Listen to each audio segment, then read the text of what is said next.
पद्मावत जो कि मलिक मोहम्मद जायसी की अमर कृति है।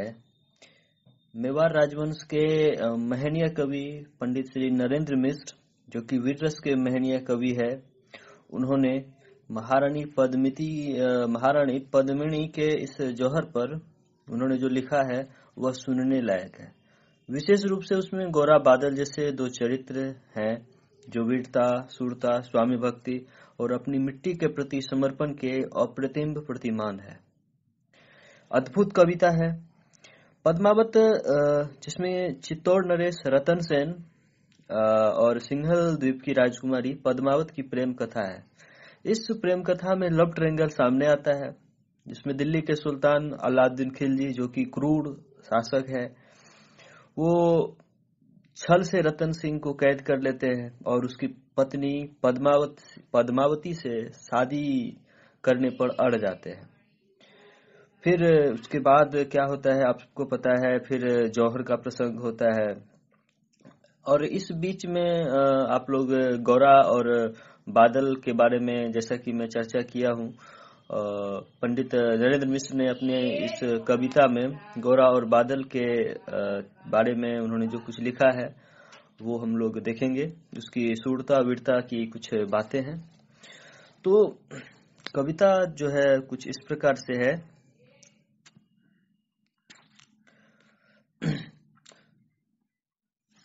देखिए, सबसे पहले तो राजस्थान जो कि राजपूताने का गौरवशाली इतिहास रहा है और इतिहास गवाह है जो राजस्थान जब भी ऐसा स्थिति आया है तो सबसे आगे आया है।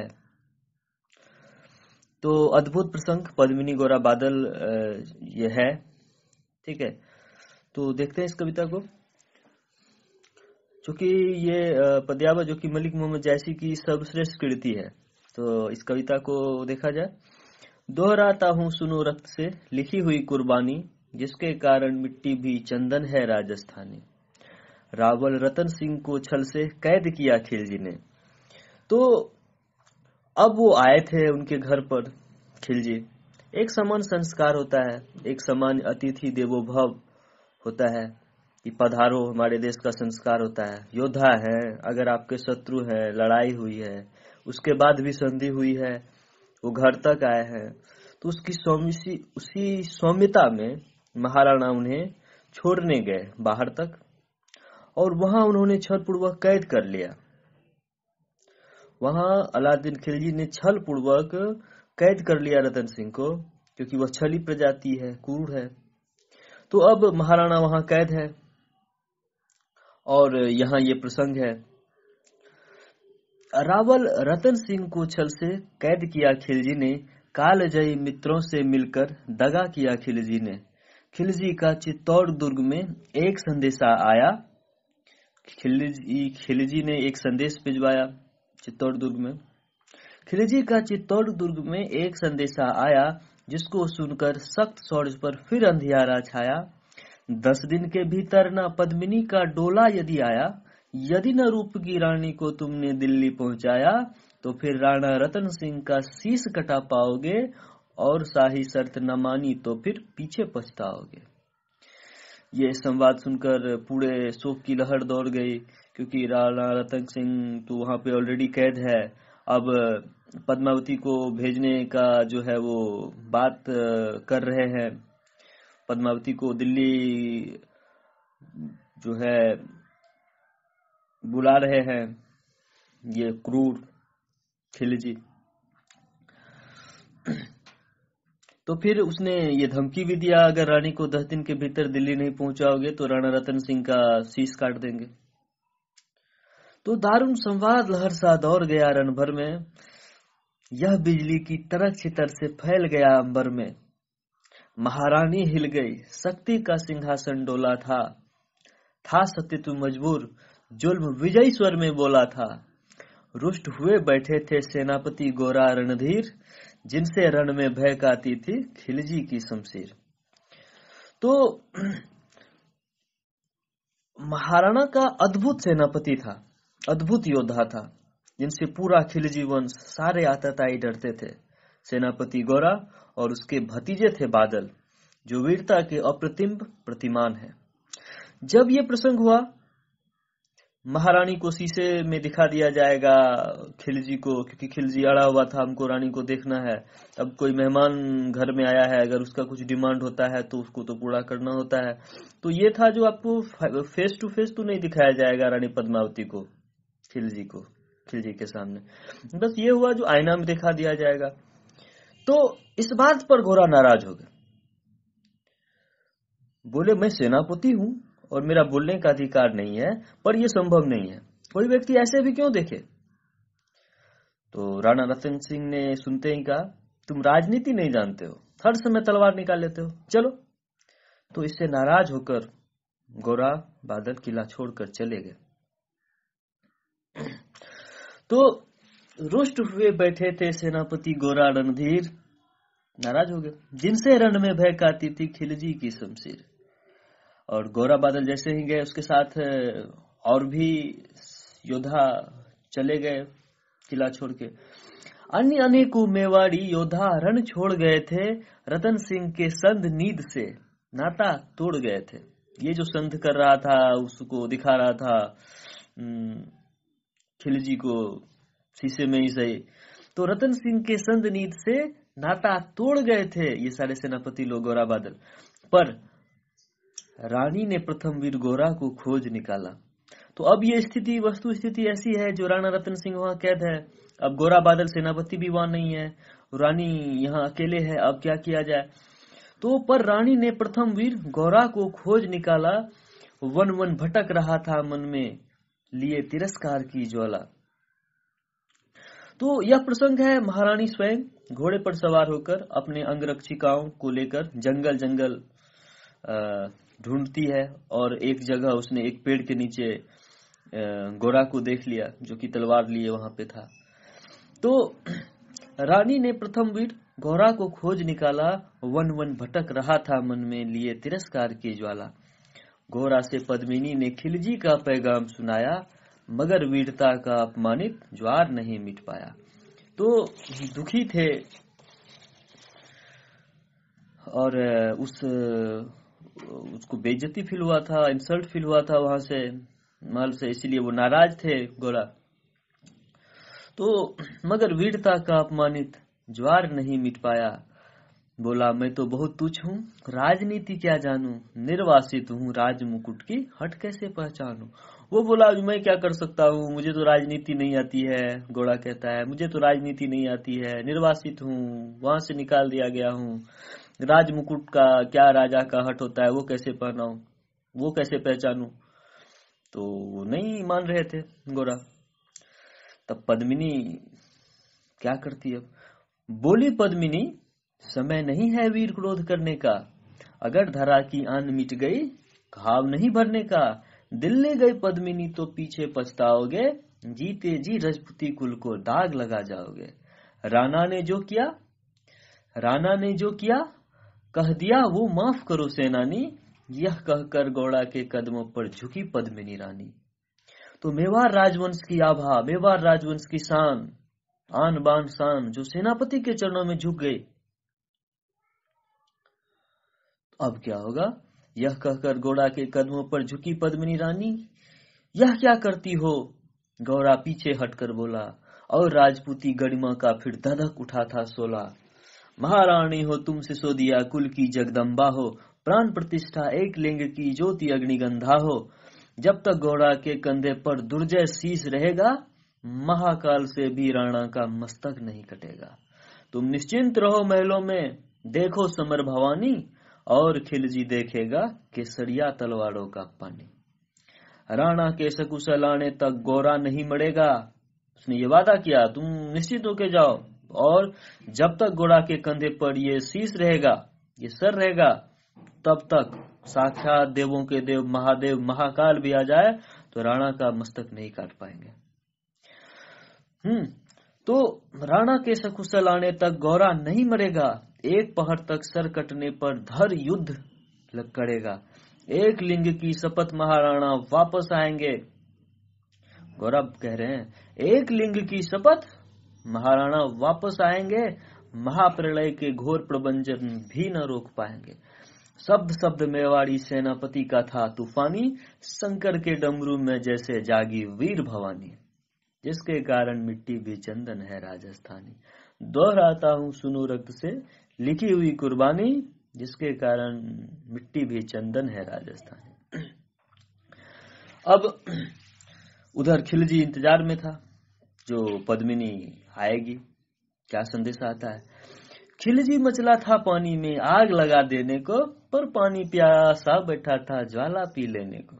गौरा का आदेश हुआ सज गए 700 डोले। गौरा का आदेश हुआ जो डोली सजाया जाए और 700 डोले सजाया जाए। गौरा का आदेश हुआ सज गए 700 डोले, और बांकुरे बादल से गोरा सेनापति बोले। उसने अपने भतीजे बादल से गोरा बोले, खबर भेज दो खिलजी पर, पद्मिनी स्वयं आती है, अन्य 700 सखियां भी वो साथ लिए आती है। तो ये खबर खिलजी को पहुंचा दो जो महारानी पद्मिनी स्वयं आ रही है, और वो अकेले नहीं आ रही है, अपने साथ 700 सखियां भी साथ ला रही है। खबर भेज दो खिलजी पर, पद्मिनी स्वयं आती है, अन्य 700 सखियां भी वो साथ लिए आती है। स्वयं पद्मिनी ने बादल का कुमकुम तिलक किया था, दिल पर पत्थर रखकर भींगी आंखों से विदा किया था। और 700 सैनिक जो यम से भी भिड़ सकते थे, हर सैनिक सेनापति था, लाखों से लड़ सकते थे। एक एक कर बैठ गए, सज गई डोलियां पल में, मर मिटने की होर मच गई थी मेवाड़ी दल में। हर डोली में एक वीर था, 4 उठाने वाले। तो महारानी पद्मिनी के बारे में बताया गया जो आ रही है और 700 सखियों को भी लेके आ रही है। लेकिन गोरा और बादल का देखिए रणनीति, महारानी पद्मिनी नहीं जा रही है, और डोली में जो है एक वीर था बैठा हुआ, और 4 उठाने वाले वो भी सैनिक थे। तो हर डोली में एक वीर था, 4 उठाने वाले, 5 ही संकट के गण की तरह समरमत वाले। भजकूच शंख सैनिकों ने जयकार लगाई, हर हर महादेव की ध्वनि से 10 दिशा लहराए। गोरा बादल के अंतस में जगी ज्योत की रेखा, मातृभूमि चित्तौड़ दुर्ग को फिर जी भरकर देखा, क्योंकि उनको भी पता था अब जा रहे हैं, वापस आ नहीं पाएंगे, और चित्तौड़ दुर्ग को जी भर के सजल आंखों से उन्होंने गोरा और बादल ने अंत समय में देखा। मातृभूमि चित्तौड़ दुर्ग को फिर जी भर कर देखा, कर अंतिम प्रणाम चढ़े घोरों पर सुभग अभिमानी, देशभक्ति की निकल पड़े लिखने वो अमर कहानी, जिसके कारण मिट्टी भी चंदन है राजस्थानी। दोहराता हूँ सुनो रक्त से लिखी हुई कुर्बानी, जिसके कारण मिट्टी भी चंदन है राजस्थानी। अब डोला पहुंच गया खिलजी के सरहद में, फिर क्या होता है। जा पहुंचे डोलियां एक दिन खिलजी की सरहद में, उधर दूत भी जा पहुंचा खिलजी के रंग महल में। बोला शहंशाह पद्मिनी मल्लिका बनने आई है, रानी अपने साथ हुस्न की कलियां भी लाई है। एक मगर फरियाद उसकी फकत पूरी करवा दो, राणा रतन सिंह से एक बार मिलवा दो।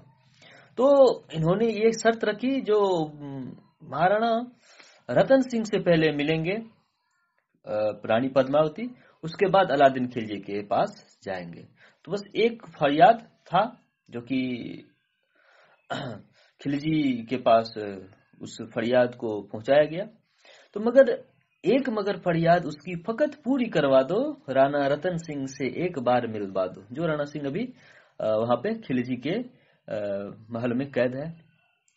खिलजी उछल पड़ा, कह फौरन बोला, खिलजी उछल पड़ा, कह फौरन यह हुक्म दिया था, बड़े शौक से मिलने का शाही फरमान दिया था। बोला हाँ जरूर मिलने दिया जाए।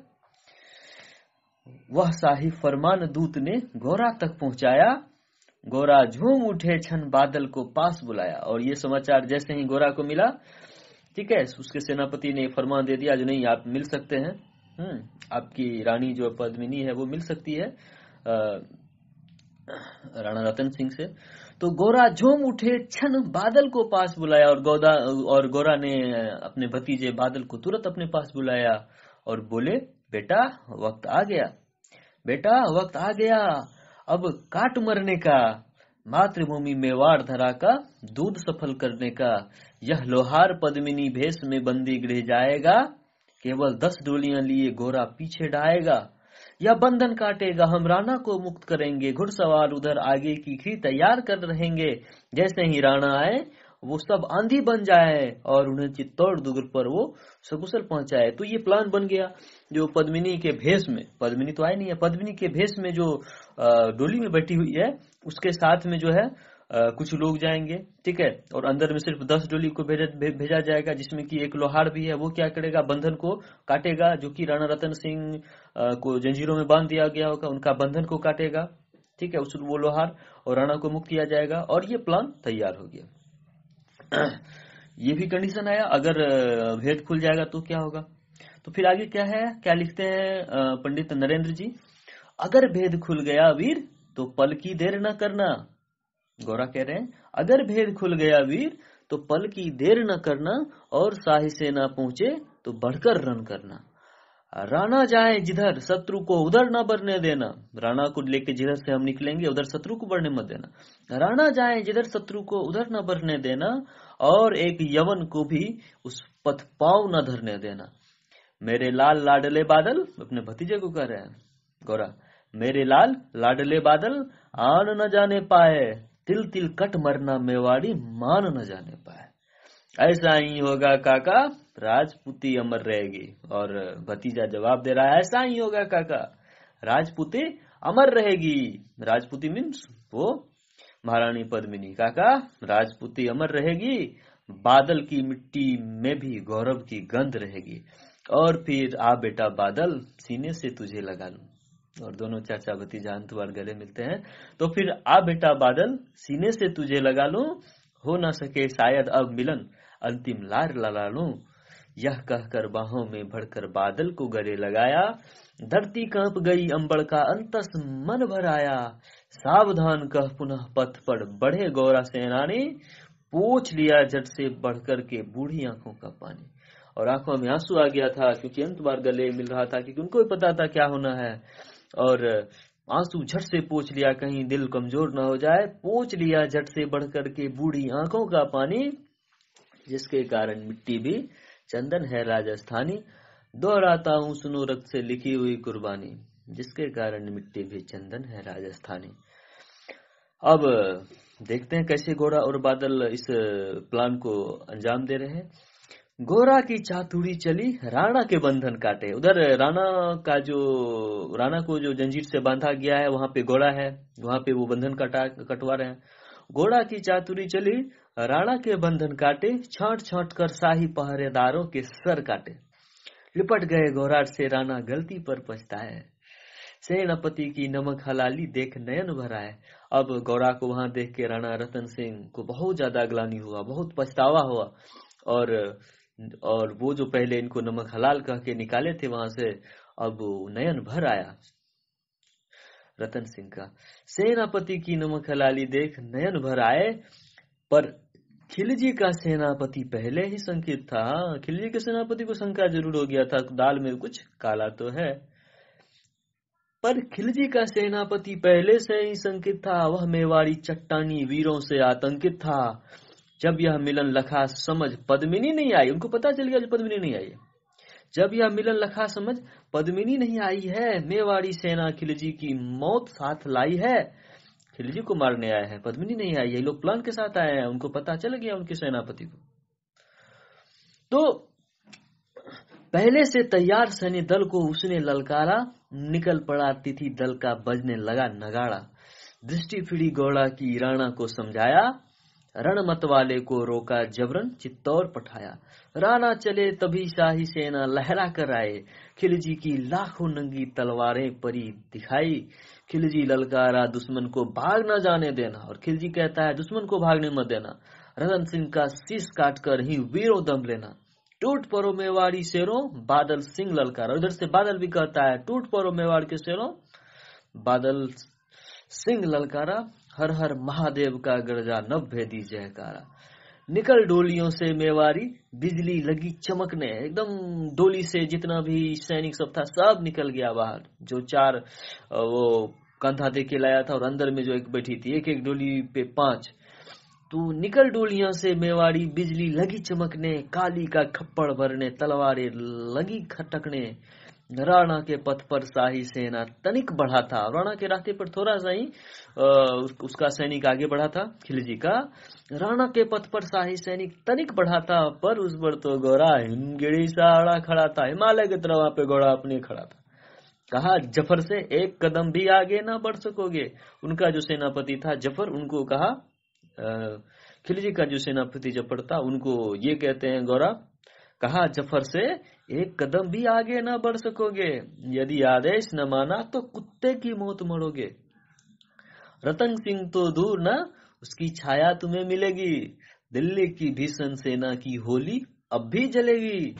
यह कह के महाकाल बन गोरा रण में हुनकारा, लगा काटने शीश वही समर में रक्त की धारा। खिलजी की असंख्य सेना से गोरा घिरे हुए थे। खिलजी का सेना गोरा को घेर चुका था। खिलजी की असंख्य सेना से गोरा घिरे हुए थे, लेकिन मानो वे रण में मृत्युंजय बने हुए थे। पुण्य प्रकाशित होता है जैसे अग्रित पापों से, फूल खिला रहता असंख्य कांटों के संतापों से। वो मेवाड़ी शेर अकेला लाखों से लड़ता था, बढ़ा जिस तरफ वीर उधर ही विजय मंत्र बढ़ता था। इस भीषण रण से दहली थी दिल्ली की दीवारें, गोरा से टकरा कर टूटी खिलजी की तलवारें। खिलजी का तलवार टूट गया, गोरा से टकरा गया। फिर आगे क्या होता है देखते हैं। मगर कयामत देख, अंत में छल से काम लिया था, गोरा की जंघा पर अड़ी ने छिपकर वार किया था। तो यहाँ फिर कायर वाला उन्होंने काम किया, छल से फिर क्या किया, तो पीछे से गौरा की जांघ पे उसने छिपकर क्या किया, वार किया था। वही गिरे वीर, पर गोरा जफर सामने आया और वो वहीं गिर गए। तब जफर, उसका जो सेनापति था, वो सामने आया। जो देख लिया जब गोरा गिरा पड़ा है, तो जफर सामने आया, शीश उतार दिया, धोखा देकर मन में हर्षाया। और गोरा जमीन पे गिरे हुए हैं और उसका गला काट दिया। मगर गोरा का गला कट चुका है, जंघा घायल है, मगर वाह रे मेवाड़ी, गोरा का धड़ भी दौड़ा। और सर कटने के बाद भी गोरा का धड़, मीन्स गला के ऊपर सर नहीं है, लेकिन जो धड़ है नीचे हाथ उसका है, वो जो धड़ उसका था, धड़ मानो वो तलवार भांज रहा था। जब धड़ भी दौड़ा, किया जफर पर वार की, ऐसे सर पर गिरा हथौड़ा। फिर उसके धड़ ने जफर पे ऐसा वार किया, एक बार में ही शाही सेनापति चीर दिया था। और उसके धड़ ने जफर को क्या किया, चीर दिया था। उसका सेनापति जो जफर था, उसको क्या किया,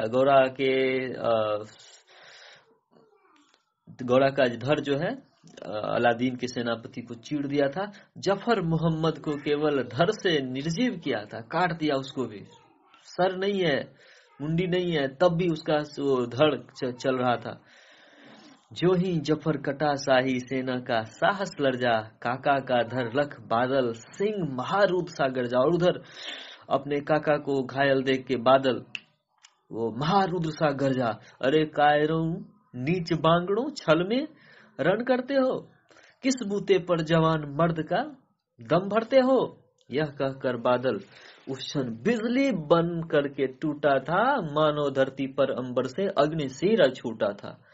ज्वाला फूट फटा हो जैसे दरिया हो तूफानी, सदियों दोहराएगी बादल की रण रंग कहानी। और काका के मरने पर गोरा पागलों की भांति रण कर रहा था। सदियों दोहराएगी बादल की रण रंग कहानी, वही बादल है, वो महान वीर सैनिक। बादल की रण रंग कहानी, अरी का भाला लगा पेट में, आते निकल पड़ी थी। और बीच में कोई अड़ी, उनका जो सेना था उनमें से कोई जो है भाला फेंक दिया, जिससे बादल के पेट में लग गया और उसका आंत बाहर निकल गया। अब जख्मी गोरा तो उधर जान ही रहे क्या उसका हुआ है, इधर बादल भी अब गिर गया है, पेट से आंत निकल आई है।